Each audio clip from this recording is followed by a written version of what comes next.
In this first sequence with the car and track, I had wound the car up and just let it go without the track. And here, because of action-reaction, you see the car doing an end-over-end wheelie. Next, I tried to get the car to run on the wall. The main result when I release it is that the car springs back toward me off the wall from the little force I had applied with my hand to hold it there.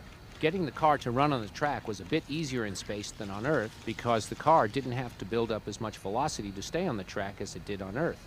In the second sequence, I got the car started and then let it go. Here you see that second sequence in slow motion. Wherever the car is on the track, the whole system, car and track together, moves toward that general direction. Next, I started the car on the track by giving it a push rather than winding it up. In this case, we wanted to see how long the car would stay on the track if I held the track steady enough where I wouldn't bounce the car off the track.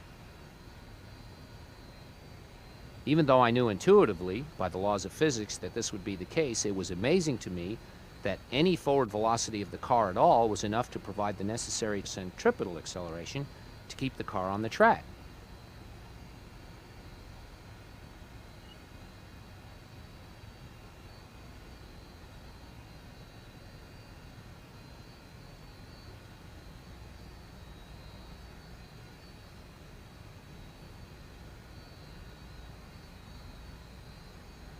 Here in this second sequence, where I just push the car rather than winding it up, in this view, the car ends up stopping on the top of the track.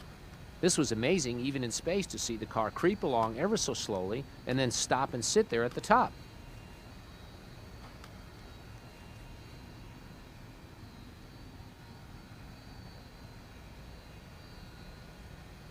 Finally, the car comes off the track and winds up in the center of the track before they both slowly drift away.